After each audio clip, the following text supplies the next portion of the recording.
Hey, all my spiritual people out there, take a breath with Bree. You know what I've been thinking about that someone said to me a while when I was on one of my spiritual retreats?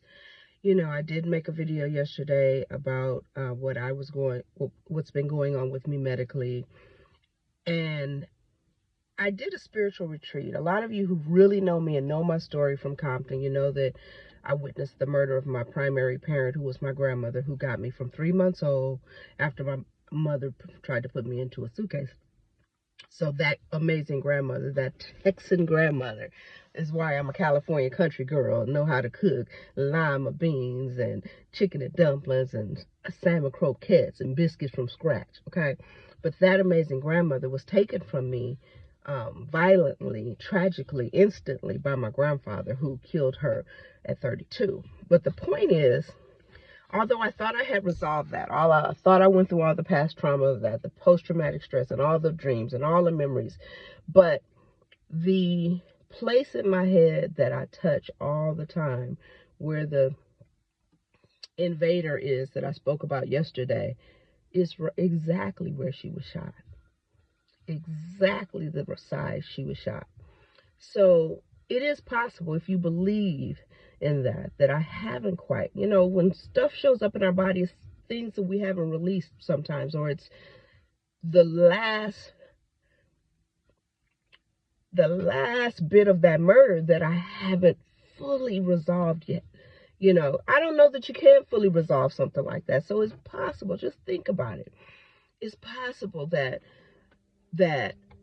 this problem with me right now, being in the exact same spot, could be the past trauma that I haven't let go of. It could be the last bit of the memories of the day of the murder. It could be the last bit of the toxicity from a man who's been married to you for 32 years, blowing your head off, that I've been still holding and still carrying. I'm not sure, but just think about it. You know, just think about it. It's possible. I want to know what you think about that. Lisa Gennady is the first person that made that connection when I was on a spiritual retreat in either Bali, Indonesia, or one of the places we traveled to. But it's possible. It's possible. And Mama Ella Mayfair, I love you dearly, and I wish I could have saved your life that day. I wish I could have protected you. But maybe it's time for me to fully let that go. Maybe I haven't let it go. Maybe when I do, everything clears up on this side. And who knows? I want to know what y'all think about that. I want to know, do you believe that trauma, pain, tragedy, witnessing something so horrific at 17 years old could cause me to develop that in my head? Or, you know, is it possible?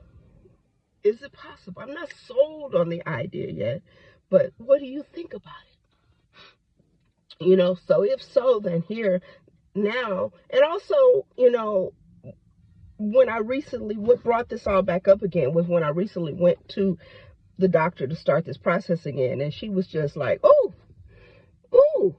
is one of your eyes normally bigger than the other? And I was like, no. She was like, oh my God, you know, the invader is putting pressure on your eye socket and we got to get that out. Da, da, da, da.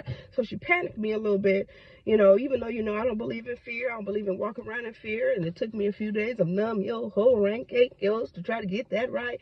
But I really want to know.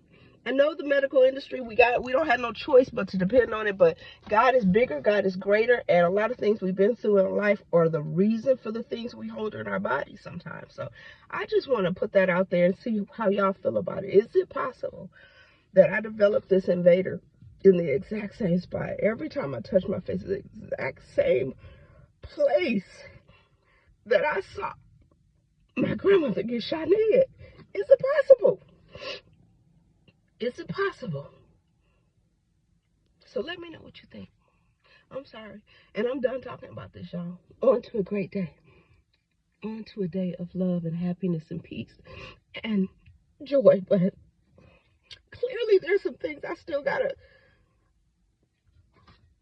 surpass to elevate myself even higher to the person that God wants me to be. And I want you to do it too. I love you guys so much. Thanks for listening. And thanks for your opinion. And thanks for all the texts and love that you sent me yesterday and the phone calls. I love you. I love you.